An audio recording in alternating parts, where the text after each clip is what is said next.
AP ఎన్నికలు వండర్స్కు వేదిక కాబోతున్నాయి. అటు పవన్, ఇటు లోకేష్తో పాటు బాలకృష్ణపై కూడా ఈసారి మహిళా అభ్యర్థులు బరిలోకి దిగబోతున్నారు.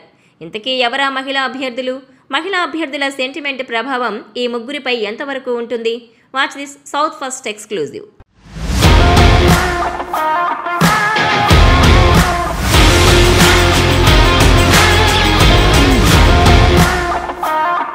ఏపీలో అత్యంత కీలకమైన అసెంబ్లీ ఎన్నికలకు అధికార వైసీపీ అభ్యర్థులను ప్రకటించింది. గతంలో లాగే తనదైన శైలిలో ఒకేసారి 175 మంది ఎమ్మెల్యే అభ్యర్థుల పేర్లను వెల్లడించింది. దీంతోపాటు 25 ఎంపీ సీట్లకు పోటీ చేసేవారని ప్రకటించింది. మరోవైపు ప్రతిపక్షాల వైపు నుంచి ఇప్పటికే టీడీపీ, జనసేన సీట్లపై కూడా క్లారిటీ వచ్చింది. అయితే మిగతా నియోజకవర్గాల సంగతి అలా ఉంచితే ఇప్పుడు అందరి చూపంతా ఆ నియోజకవర్గాలపైనే. వచ్చే ఎన్నికల్లో ఏపీలోని 2 స్థానాలపై అందరి చూపు ఉంటుందని అనడంలో సందేహం లేదు. అవి పిఠాపురం, మంగళగిరి. 2019లో భీమవరం, గాజువాక నుంచి పోటీ చేసిన జనసేన అధినేత పవన్ కళ్యాణ్ 2 చోట్ల ఓడారు.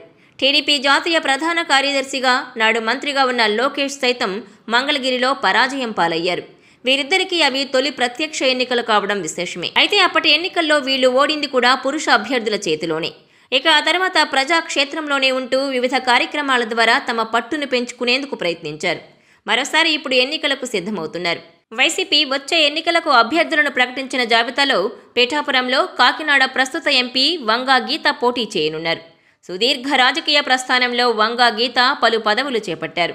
పవన్ సోదరుడు మెగాస్టార్ చిరంజీవి స్థాపించిన ప్రజారాజ్యం పార్టీ నుంచి 2009లో ఎమ్మెల్యేగా గెలుపొందారు. ఆ తర్వాత కాంగ్రెస్, వైసీపీలోకి వెళ్లారు. గత ఎన్నికల్లో వైసీపీ నుంచే కాకినాడ ఎంపీగాను గెలిచారు. అంతకుముందు టీడీపీ నుంచి రాజ్యసభకు ప్రాతినిధ్యం వహించారు. లోకేష్ మంగళగిరిలో గత ఎన్నికల్లో ఆళ్ల రామకృష్ణారెడ్డి చేతిలో ఓడిపోయారు. అయినప్పటికీ ఈసారి అక్కడి నుంచే పోటీకి దిగబోతున్నారు. ఆయనపై వైసీపీ నుంచి మురుగుడు లావణ్య పోటీ చేయనున్నారు. వాస్తవానికి ఈసారి గంజి చిరంజీవిని బరిలో దింపుతారని భావించిన నిర్ణయం మార్చుకుని లావణ్యకు టికెట్ ఇచ్చారు. ఈమె మంగళగిరి మాజీ ఎమ్మెల్యే కాండ్రు కమలా కుమార్తె. అంతేగాక మాజీ మంత్రి, ప్రస్తుత ఎమ్మెల్సీ మురుగుడు హనుమంతరావు కోడలు. ఇక కాండ్రు కమలకు వైఎస్ఆర్ కుటుంబంతో సన్నిహిత సంబంధాలున్నాయి. ఇక బాలయ్య హిందూపురం నుంచి 2014, 2019లో పోటీ చేసి గెలిచారు. హ్యాట్రిక్ కొట్టేందుకు సిద్ధమవుతున్న ఆయనపై వైసీపీ ఈసారి టీఎన్ దీపికను నిలిపింది. గత 2 ఎన్నికల్లో నవీన్ నిశ్చల్, మొహమ్మద్ ఇక్బాల్తో తలపడిన బాలయ్య సులువుగానే గెలిచారు. ఈసారి దీపిక ఎంపిక వెనుక రాజకీయ సమీకరణలున్నాయని హిందూపురంలో టాక్ నడుస్తోంది. వైసీపీలో నవీన్ నిశ్చల్, ఎమ్మెల్సీ ఇక్బాల్తో పాటుగా దివంగత నేత చౌలూరు రామకృష్ణారెడ్డి కుటుంబం టికెట్ రేసులో నిలిచాయి. ఇలా వరుసగా తలనొప్పులు రావడంతో వ్యూహాత్మకంగా దీపికను తెరపైకి తీసుకొచ్చారు. హిందూపురం వైఎస్ఆర్సీపీ ద్వితీయ శ్రేణి నాయకుడిగా ఉన్న వేణుగోపాల్ రెడ్డి భార్య దీపిక. ఆమెది కురుబ సామాజిక వర్గం కాగా భర్త రెడ్డి సామాజిక వర్గం.